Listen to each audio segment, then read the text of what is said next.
আসন্ন ফিফা উইন্ডোতে বাংলাদেশ জাতীয় দলে হামজা চৌধুরীর অন্তর্ভুক্তি নিয়ে মিলল সুসংবাদ ও দুঃসংবাদ দুটোই।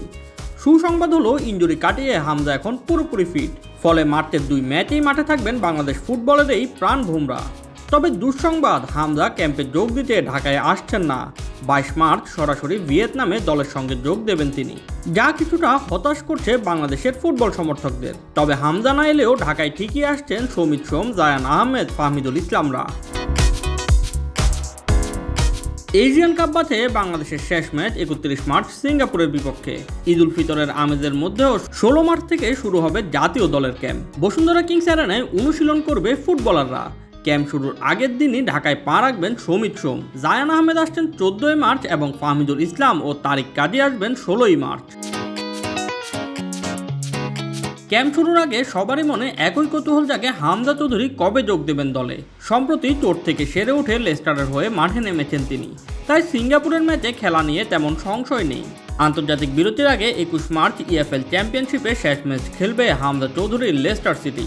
সেই ম্যাচ খেলেই 22 মার্চ ভিয়েতনামে দলের সঙ্গে যোগ দেবেন হামজা।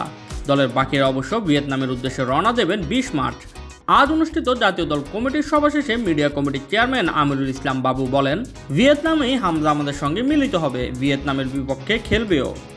সেখান থেকে সিঙ্গাপুর যাবে এবং সিঙ্গাপুরের ম্যাচ শেষ করে তারপরে সে তার দেশে ফিরে যাবে। সিঙ্গাপুরের ম্যাচ শেষ করে তারপর সে তার দেশে যাবে।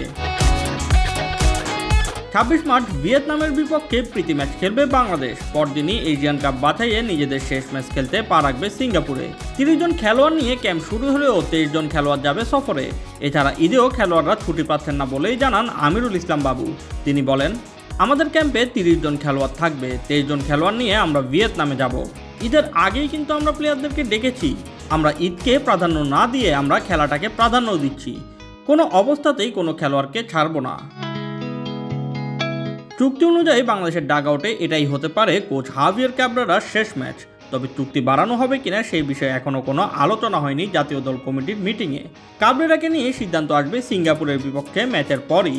এই বিষয়ে আমিরুল ইসলাম বাবু বলেন, সিঙ্গাপুরের ম্যাচ আর ভিয়েতনামের ম্যাচটা নিয়েই কিন্তু আজকে আলাপ আলোচনা হয়েছে। ক্যাব্রেরাকে নিয়ে আমরা কি করব না করব, আমরা সিঙ্গাপুরের ম্যাচের আগে এই ব্যাপারে কোনো সিদ্ধান্তই আমরা নিইনি এবং নেবও না। সিঙ্গাপুরের খেলা শেষ করে যখন ঢাকায় আসবে দল তখনই সিদ্ধান্ত নেব।